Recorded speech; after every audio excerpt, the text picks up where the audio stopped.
নমস্কার প্রিয় ভাই বোন, আজ আমি তোমাদের সাথে আলোচনা করব উপবাস পালন প্রথাটি নিয়ে।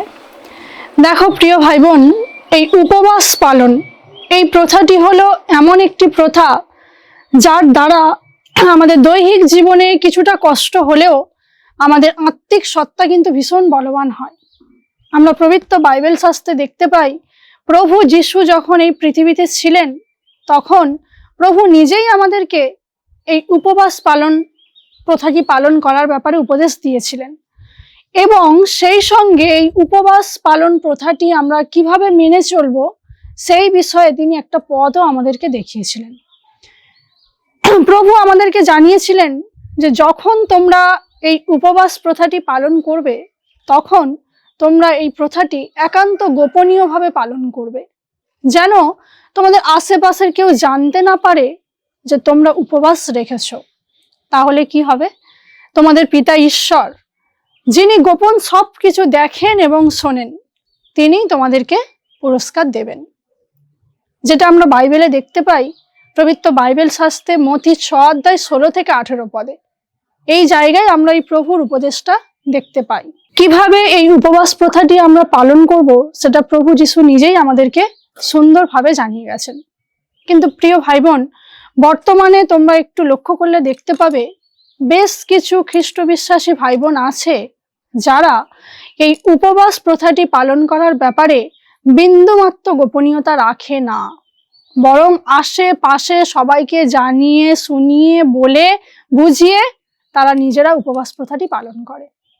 এবার তোমরা একটু বলো তো, যে সত্যিই কি বাইবেল সম্মতভাবে এই উপবাস প্রথাটি পালন করার ব্যাপারে তোমরা যারা এইভাবে করছো, তোমরা কি ঠিক কাজ করছো?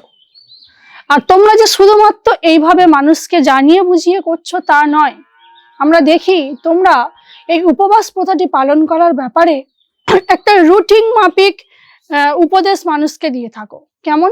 মানে তোমরা নিজেরাই নির্ধারণ করে দাও যে সপ্তাহের কোন দিন, মাসের কোন দিন উপবাস মানুষ করবে, সেটা তোমরা নিজেরাই সিদ্ধান্ত করে তাদেরকে জানিয়ে দাও।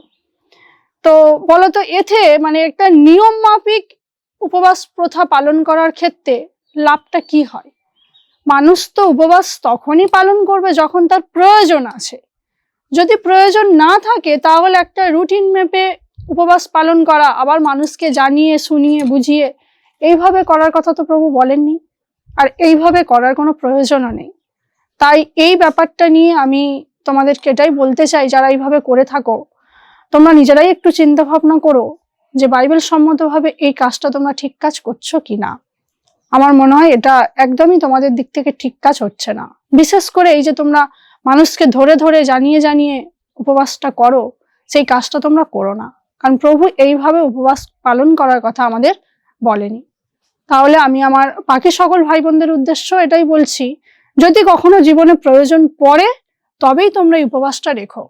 হ্যাঁ, আর যদি প্রভু যিশুকে বিশ্বাসের মাধ্যমে আমাদের কাজ হয় তাহলে আমার মনে হয় এই উপবাসটার বিশেষ গুরুত্ব নেই। প্রয়োজন পড়লে আমরা করতে পারি, কিন্তু অবশ্যই আমরা একান্ত গোপনীয়ভাবে এটাকে পালন করব যদি করি। তো এইটুকুই আজ বলার ছিল উপবাস প্রথা পালন নিয়ে। আশা করি তোমরা ব্যাপারটা বুঝতে পেরেছো। এই পর্যন্তই আজকে ভিডিও। ভালো থেকো সবাই, নমস্কার।